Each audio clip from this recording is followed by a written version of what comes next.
jenazah ditemukan ya, banyak yang gantung diri. Orang itu kan sekarang semakin berkembang ilmu pengetahuan, orang makin pinter, cara membunuh orang itu kan udah makin aneh-aneh. Tidak ada kejahatan yang sempurna ya, kejahatan itu pasti terungkap gitu kan. Match ya. Kalau match berarti terkonfirmasi bahwa jenazah Mr. X ini adalah Mr.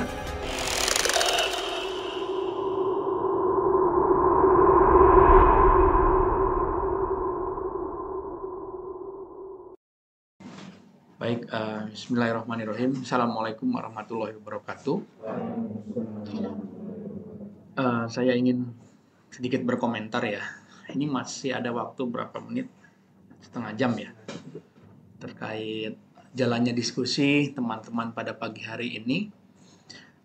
Yang pertama saya ingin memberikan dulu apresiasi kepada teman-teman. Diskusinya sudah cukup bagus, sudah cukup mendalam, sangat detail ya.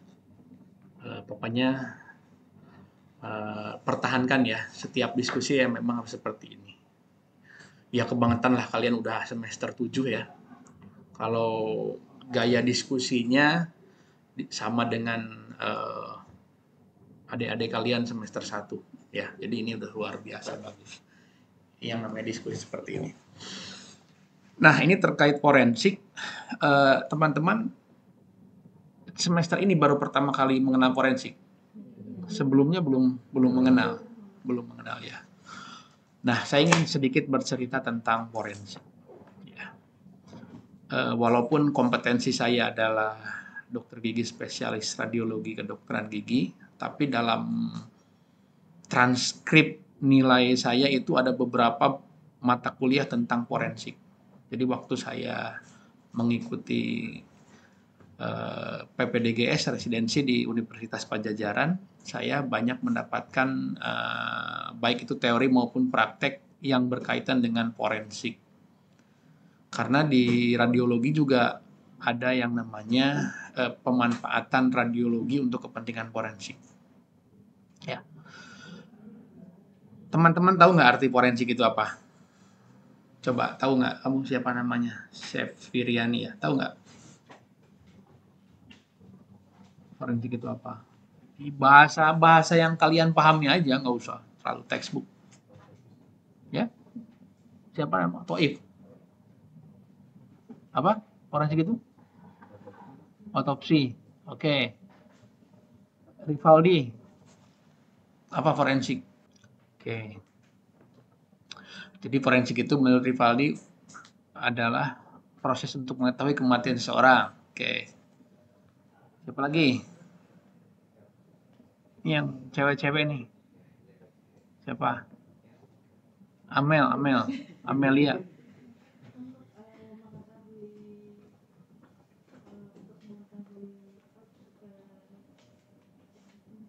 Apa?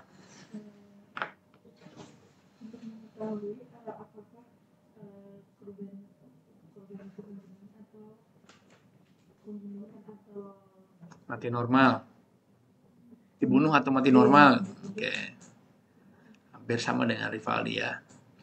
Nah, teman-teman, saya ingin sedikit sharing ke teman-teman semuanya. Kita jangan sempit mengartikan forensik. Iya memang betul yang dikatakan Chef Viriani, Toif, Rivaldi, Amelia ya, betul. Tapi definisinya kalau menurut pemahaman saya bisa lebih luas lagi.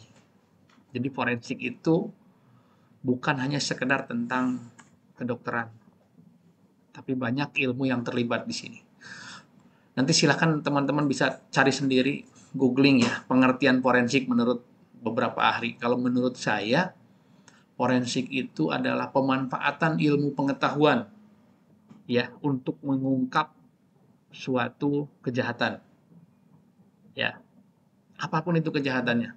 Bukan hanya tentang pembunuhan, ya. Jadi kita memanfaatkan ilmu pengetahuan untuk mengungkap suatu kejahatan. Kenapa ilmu pengetahuan dianggap penting dalam mengungkap suatu kejahatan? Karena yang namanya, kalian suka nonton CSI nggak? Atau tertarik nggak dengan acara-acara kriminal gitu? Nggak tertarik? Wah ya udah tuh, nggak ini ya. Nah, ini teman-teman, kalau saya kebetulan senang ya dengan hal-hal seperti itu karena dulu waktu kecil suka nonton detektif Conan gitu. Sama ya, suka baca komik Conan daripada Doraemon waktu kecil. Jadi saya senang dengan criminal investigation seperti itu. Nah, yang namanya pengungkapan kriminal ya, itu harus berdasarkan kaidah-kaidah ilmiah, logis, dan bisa dipertanggungjawabkan. Atau apa istilahnya, criminal scientific investigation katanya gitu ya. Jadi kita nggak mungkin menuntut orang hanya berdasarkan asumsi, tuduhan. Wah, ini nih pembunuhnya. Itu nggak boleh. Itu namanya tuduhan. Ya, yang namanya menetapkan seseorang bersalah atau tidak harus berdasarkan alat bukti yang memang diputuskan oleh pengadilan. Itu berlaku di seluruh dunia seperti itu, bukan hanya di Indonesia. Orang ini salah atau tidak harus berdasarkan alat bukti nanti diputuskan oleh pengadilan. Kalau nuduh begitu saja itu nggak boleh. Itu melanggar hak asasi manusia. Kamu mau dituduh pembunuh tanpa alat bukti? Kan nggak mau. Ya, gitu. Harus dibuktikan seperti itu. Nah, jadi ilmu pengetahuan di sini penting untuk membuktikan tersebut.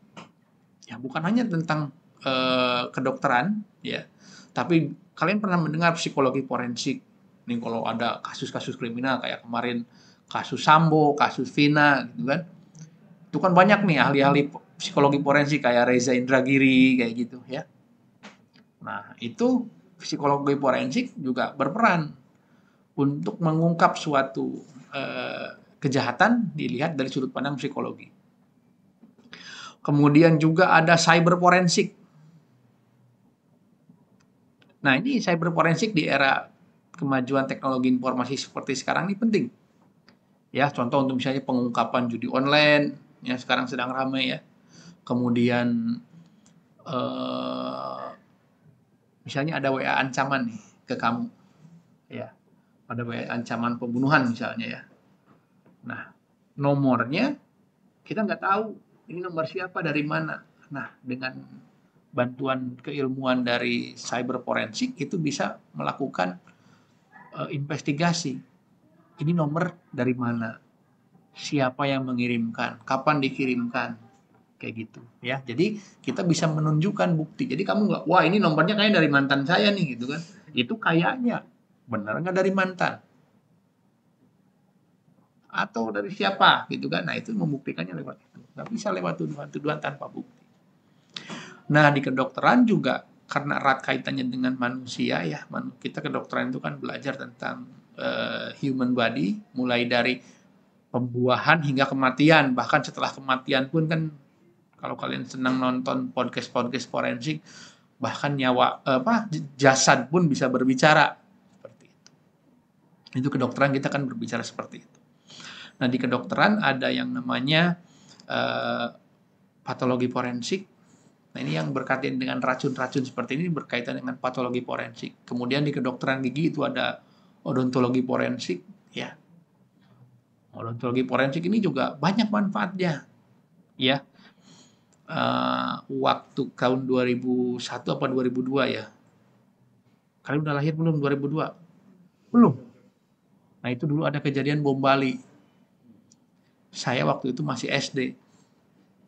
Ya, paling belum lahir ya. Ada kejadian bom Bali, nanti kalian bisa searching sendiri. Nah, waktu kejadian bom Bali, kan meledak tuh, kebakar jenazahnya.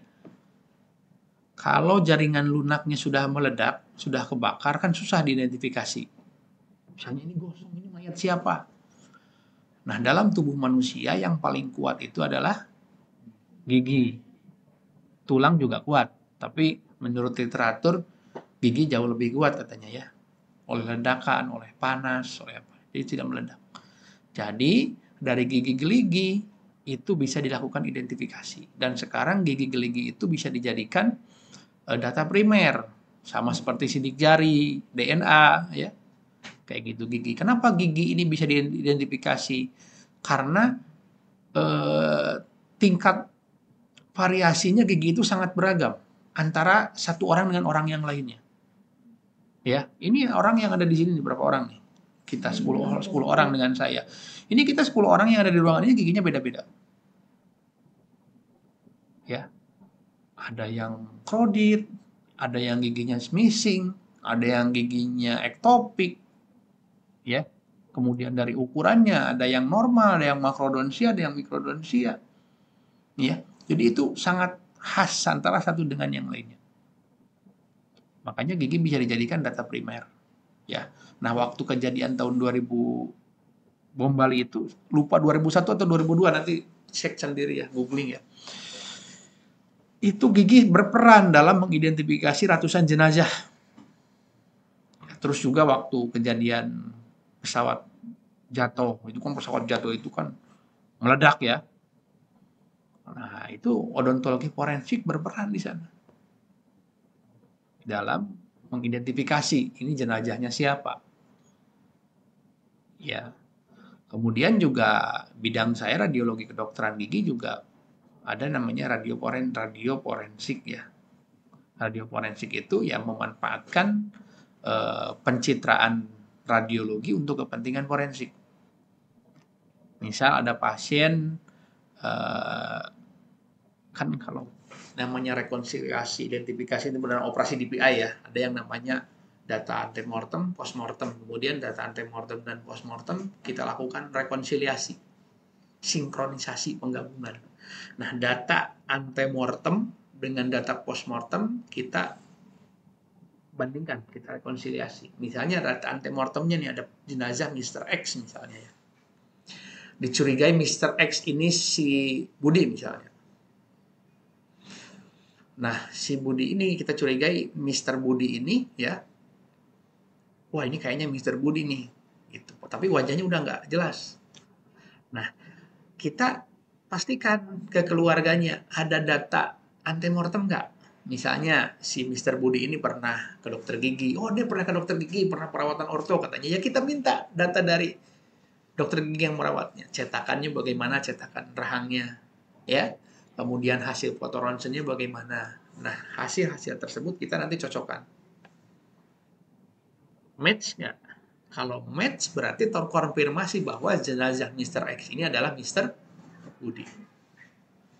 Seperti itu cara kerjanya. Ya, itu di forensik odontologi dan radio forensik. Ya. Dan kita juga ada menganalisa jenazah dengan foto ronsen. Ya, nanti dibandingkan. Dah pernah kuliahnya dapat. Nanti saya ngasihnya ya. Oh iya benar, lupa. Nanti kita nanti di kelas besar kita belajar ya pemanfaatan itu. Nah, kemudian terkait dengan racun. Ya, ini kalian hebat-hebat nih. Tolong jangan dipraktekkan ya. Nice to know ya, jangan nice to do. Wah, ini untuk membunuh orang kayak ini jangan dipraktekkan. Ya, walaupun udah tahu. Nah, orang itu kan sekarang semakin berkembang ilmu pengetahuan, orang makin pinter, cara membunuh orang itu kan udah makin aneh-aneh. Kalau orang yang emosinya kalut mungkin dengan langsung dibunuh ya. Tapi kan itu riskan. Ketahuannya gampang banget kalau apalagi ya ditembak atau pakai golok atau pakai apa kan itu dari sidik jari. Nah, ada juga yang namanya pembunuhan berencana. Ini yang pakai racun ini biasanya pembunuhan berencana.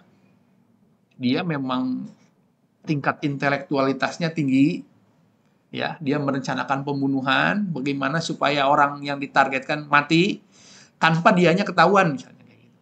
Tapi kan katanya tidak ada kejahatan yang sempurna ya. Kejahatan itu pasti terungkap gitu kan. Nah, cara mengungkapnya dengan ini, dengan forensik. Nah, misalnya dia beli racun itu kan macam-macam ya. Ada yang langsung mati, ada yang dalam waktu berlama dulu baru mati, ada yang hanya membuat sakit kan beda-beda. Nah, ini ketika kita dengan menggunakan racun, anggap saja kita ambil case-nya yang case-nya Mirna ya, si kopi Jessica itu ya. Kalian waktu itu SD atau apa?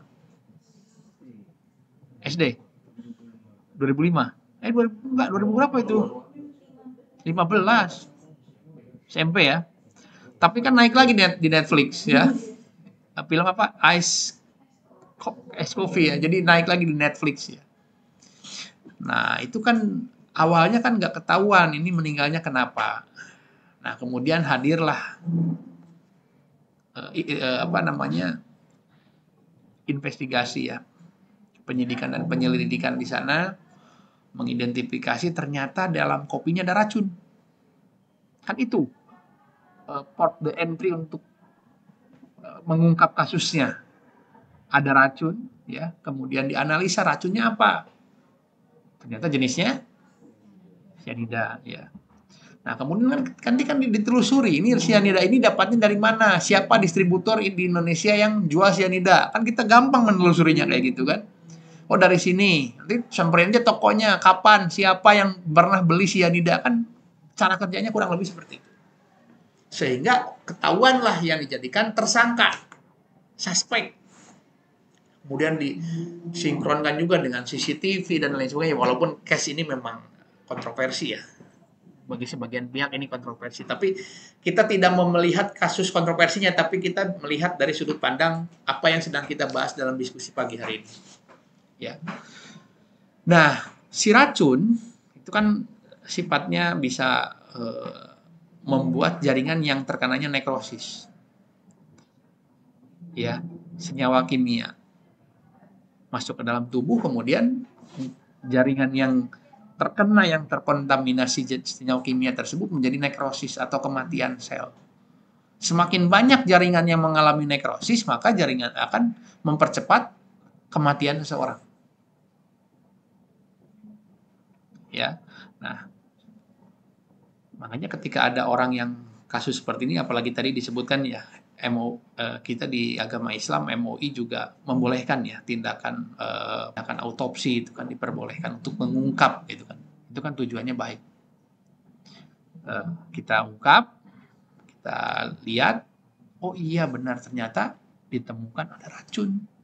Misalnya di tenggorokan ada sisa-sisa racun, di darah, cairan tubuh juga ada racun. Nah, itu juga bisa dijadikan alat bukti di pengadilan untuk penuntutan. Jadi nggak bisa kita menentang, wah ini pasien mati diracun. Kenapa? Berbusa. Kan tidak semua yang keracunan berbusa, ada juga yang enggak. Ada juga penyakit kayak ayan misalnya. Kan berbusa juga. Ada yang epilepsi itu yang ayan kan berbusa juga. Itu kan bukan keracunan. Nah, untuk menentukan seseorang, ini ilmiah ya, untuk menentukan seseorang matinya diracun atau tidak ya dengan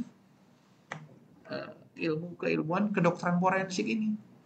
Benar nggak diracun? Ada nggak racunnya? Ada juga yang memang pasien jenazah ditemukan ya, banyak yang gantung diri. Nah, kita nggak bisa percaya begitu saja pasien ini gantung diri. Kan ada orang yang mati dulu, diracun dulu, baru digantungkan oleh pelakunya. Kan bisa. Jadi seolah-olah ini menutupi alibinya ya. Wah, ini pasien ditemukan gantung diri. Padahal kan sebelum pasien itu mati, sebelum jenazah itu digantungkan, jenazah itu sudah mati. Kan bisa saja seperti itu. Patologi forensik ya, untuk mengungkap waktu kematiannya kapan, penyebab kematiannya kapan, apa, cara matinya bagaimana, itu bisa terungkap. Nah, itu nanti bisa dijadikan alat bukti ya oleh penyidik, oleh jaksa untuk menuntut si tersangka atau terdakwa tersebut. Seperti itu. Kurang lebihnya konsepnya seperti itu ya teman-teman. Jadi sekali lagi saya ingin berbagi ke teman-teman, forensik itu bukan hanya sekedar mengotopsi mayat, jenazah, bukan, tapi banyak. Tadi ada psikologi forensik, ada apa lagi? Cyber forensik, ada patologi forensik, bahkan ada fotografi forensik juga ada. Ya, banyak. Seperti itu. Dok, apa ini manfaatnya buat kita selaku dokter gigi? Ya banyak manfaatnya. Karena ada di standar kompetensi dokter gigi kan. Tidak mungkin materi kuliah ini, materi diskusi ini disajikan kalau tidak ada kaitannya dengan standar kompetensi dokter gigi. Ya. Yang jelas kalian adalah calon dokter gigi, calon tenaga medis, kalian harus memahami yang seperti ini. Karena kita kan nggak tahu ke depannya seperti apa. Ya, bisa saja nanti teman-teman